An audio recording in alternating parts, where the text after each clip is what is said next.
ஓம் ஸ்ரீ குருபியோ நமக. ஓம் ஸ்ரீ மகா பெரியவா சரணம். அக்டோபர் 20ஆம் தேதி நாளைய தினம் 100 ஆண்டுகளுக்கு பிறகு வரக்கூடிய தீபாவளி திருநாள். இப்ப நாம சொல்லக்கூடிய இந்த 2 தானியத்துக்கு மேல 2 தீபத்தை உங்க வீட்டோட பூஜை அறையில ஏத்தி வைக்கிறதால ராஜயோகம் உண்டாகும். அது என்ன தானியம், அது என்ன தீபம்னு பார்க்கறதுக்கு முன்னாடி நம்மளோட வீடியோஸை இப்போ நீங்க ஃபர்ஸ்ட் டைம் பார்க்குறீங்கன்னா மறக்காம சப்ஸ்கிரைப் பண்ணிக்கோங்க. தொடர்ந்து இது மாதிரி அப்டேட் தெரிஞ்சுக்கிறதுக்கு பக்கத்தில் நோட்டிஃபிகேஷன் பெல்லை கிளிக் பண்ணி ஆல் அப்படிங்க செலக்ட் பண்ணிக்கோங்க. இப்போ என்ன 2 தானியத்துக்கு மேலே என்ன மாதிரி தீபத்தை ஏற்ற போகிறோம் அப்படிங்கிற பற்றி தெளிவாக தெரிஞ்சுக்கலாம். நாளைய தினம் அக்டோபர் 20ஆம் தேதி வரக்கூடிய இந்த ஒரு தீபாவளி திருநாள் 100 ஆண்டுகளுக்கு பிறகு வரக்கூடிய ஒரு தீபாவளியாம். சொல்லப்போனா இந்த ஒரு தீபாவளி பண்டிகை ரொம்ப சிறப்பு வாய்ந்தது. காரணம், இந்த ஒரு நாள்ல எக்கச்சக்கமான யோகங்கள் உருவாக போகுது. முக்கியமா 3 கிரகங்களோட சேர்க்கையால திடீர் யோகம் உருவாக போதாம். அதாவது கிரகங்களோட தலைவனாக இருக்கக்கூடிய சூரியனும் புத்திகாரகனாக இருக்கக்கூடிய புதன் பகவானும் கிரகங்களோட தளபதியாக இருக்கக்கூடிய செவ்வாயும் ஒரே நேரத்துல தீபாவளி பண்டிகை அன்னைக்கு ஒன்று சேர்ந்து சக்தி வாய்ந்த திடீர் யோகத்தை உருவாக்க போறாங்க. இந்த யோகம் துலாம் ராசியில உருவாக போகுது. தீபாவளி அன்னைக்கு இந்த 3 கிரகங்களோட சேர்க்கையால உருவாகக்கூடிய இந்த திடீர் யோகம் அப்படிங்கிறது 100 வருஷங்களுக்கு பிறகு நடக்க போகுது. இந்த யோகத்தோட தாக்கம் எல்லா ராசிக்காரர் வாழ்க்கையிலையும் ஏற்படுமா? இருந்தாலும் 3 ராசிக்காரர்களுக்கு இந்த சிறப்பு யோகத்தால அதிர்ஷ்டம் கிடைக்குமா? இந்த ராசிக்காரர்களோட நிதி நிலைமை உயர்வு பெறும். தொழில் வாழ்க்கையில நல்ல முன்னேற்றம் ஏற்படும். அது மட்டும் இல்லாம இந்த யோகத்தால சில ராசிக்காரர்களுக்கு வெளிநாடு போகிறதுக்கான யோகமும் கிடைக்கலாம். திடீர் யோகத்தால அதிர்ஷ்டம் பெறக்கூடிய ராசிக்காரர்கள் துலாம், மகரம், அப்புறம் தனுசு. இந்த 3 ராசிக்காரர்களுக்கு தான் மிகப்பெரிய யோகம் காத்துக்கிட்டு இருக்குது. தீபாவளி அன்னைக்கு அதிகாலை எழுந்து கங்கா ஸ்நானம் பண்ணணும். அதுவும் குறிப்பா பிரம்ம முகூர்த்த வேளையில எழுந்து காலையில 4:30 மணிலேருந்து 6 மணி இந்த 1.5 மணி நேரத்துல கங்கா ஸ்நானம் பண்ணிட்டு அதுக்கப்புறம் உங்க தீபாவளியை நீங்க ஆரம்பிக்கணும். ஒரு சில வருஷங்கள் இந்த தீபாவளி அப்படிங்கிறது அமாவாசையோட சேர்ந்து வரும். ஒரு சில வருஷங்கள் அமாவாசையோட தனியா வரும். இந்த வருஷம் நமக்கு இரண்டும் தனித்தனியா வந்திருக்குது. அக்டோபர் 20ஆம் தேதி தீபாவளியும் அக்டோபர் 21ஆம் தேதி அமாவாசை நோன்பு வந்திருக்குது. குறிப்பா தீபாவளி நோன்பு எடுக்கக்கூடியவங்க அக்டோபர் 21ஆம் தேதி தான் அவங்க வீடு பக்கத்தில் இருக்கக்கூடிய மகமாயி மாரியம்மன் அம்மன் கோவிலுக்கு போயிட்டு அமாவாசைக்கான நோன்பை நீங்க எடுக்கணும். தீபாவளி அன்னைக்கு திங்கட்கிழமை மாலை 4:15 ஆரம்பிக்கக்கூடிய அந்த அமாவாசை அக்டோபர் 21 செவ்வாய்க்கிழமை மறுநாள் மாலை 5:48 வரைக்கும் இருக்கு.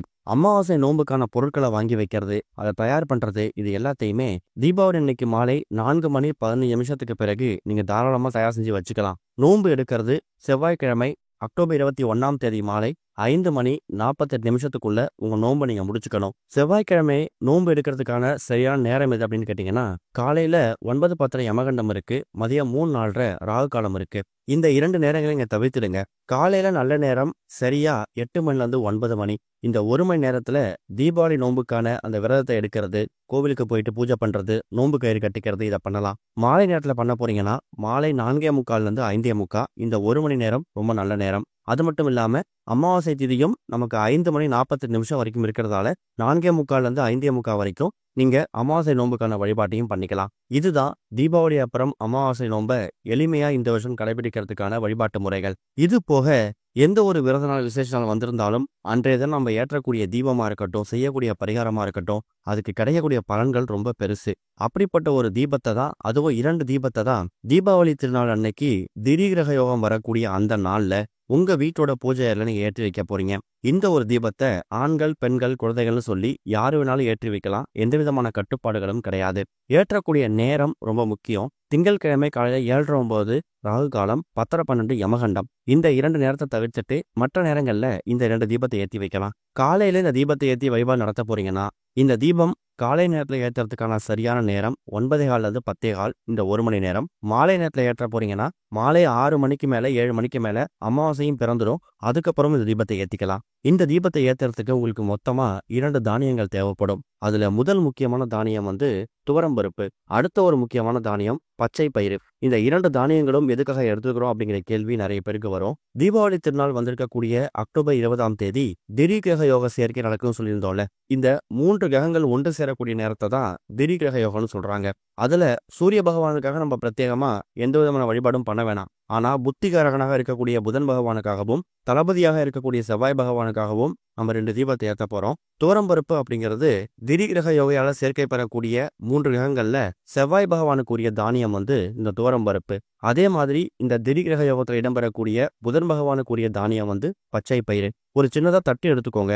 அந்த தட்டுல இப்ப நீங்க வீடியோல பாக்குற மாதிரி சம பங்கா பிரிச்சு ஒரு பக்கம் துவரம்பருப்பையும் ஒரு பக்கம் பச்சை பயிரையும் நீங்க வச்சுக்கணும். இந்த தீபத்தை ஏத்துறதுக்கு உங்களுக்கு 2 அகல் விளக்கு தேவைப்படும். கண்டிப்பா எல்லார் வீடுகள்லயும் கார்த்திகை தீபத்துக்காக அகல் விளக்கு வாங்கி வச்சிருப்பீங்க.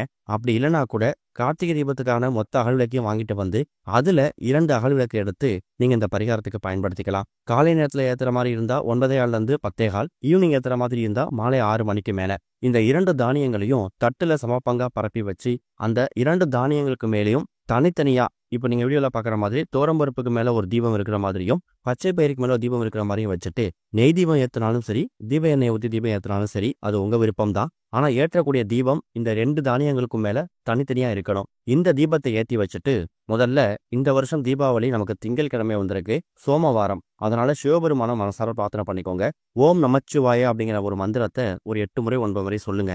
அடுத்ததா செவ்வாய், அதாவது கிரகங்களோட தளபதி செவ்வாய் பகவானோட தாக்கம் நமக்கு எங்க அதிகமா இருக்கும்னா, வாழ்க்கையில யாருக்காவது ஜாதகத்துல செவ்வாய் தோஷம் இருக்கு, திருமண தடை இருக்கு, குழந்தை பாக்கியம் சரியா கிடைக்கல, அதே மாதிரி சொத்து வீடு நிலம் இது சம்பந்தப்பட்ட பிரச்சனைகள் நிலுவையில இருக்கு, சொந்த வீடு கனவு நினைவாகாம கனவாவே இருக்கு, இது மாதிரி எந்த கோரிக்கை இருந்தாலும் நம்ம செவ்வாய் பகவானை வணங்கலாம். புத்திகாரகனா இருக்கக்கூடியது புதன் பகவான். நாம பார்க்கக்கூடிய வேலை, தொழில், வியாபாரம் இது எல்லாத்தையும் நல்ல முன்னேற்றம் கிடைக்கணும். குழந்தைகளோட கல்வி வளர்ச்சி மேம்படணும். நம்மளோட சக போட்டியாளர்கள் மாதிரியே நாமளும் தொழில விருத்தி அடையணும். இது மாதிரி எல்லா விதமான புத்தி கூர்மையும் கொடுக்கக்கூடியவர் புத்திகாரகனாக இருக்கக்கூடிய புதன் பகவான். இந்த 2 பேருக்காகவும் தான் இந்த தீபத்தை ஏத்துறீங்க. அதனால இந்த 2 பேரையும் இந்த தீபத்தை ஏத்தி வச்சுட்டு மனசார பிரார்த்தனை பண்ணிக்கோங்க.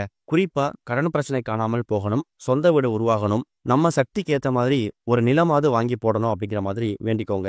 திருமண தடை, குழந்தை பாக்கியம் இது எல்லாத்தையும் நீங்க கோரிக்கையா வச்சுக்கலாம். தொழில வியாபாரத்துல முன்னேற்றம் கிடைக்கணும் அப்படிங்கிறதுக்காக புதன் பகவானையும் நீங்க பிரார்த்தனை பண்ணிக்கலாம். புதன் பகவானை வணங்கும் போது உங்க கணவர் பார்க்கக்கூடிய தொழில, அதுவும் குறிப்பா ஒரு கம்பெனில ஒர்க் பண்றாங்கன்னா அங்க அவங்களுக்கான உத்தியோக உயர்வு, ஊதிய உயர்வு, அவங்க திறமைக்கான அங்கீகாரம் இது எல்லாமே கிடைக்கிறதுக்கு புத்திகாரகனாக இருக்கக்கூடிய புதன் பகவான் வழி செய்வார். இந்த 2 தானியத்துக்கு மேல ஏற்றி வைத்திருக்கக்கூடிய இந்த தீபம் ஒரு அரை மணி நேரத்துக்கு 1 மணி நேரம் உங்க வீட்டோட பூஜை அறையில இருக்கிற மாதிரி பாத்துக்கோங்க.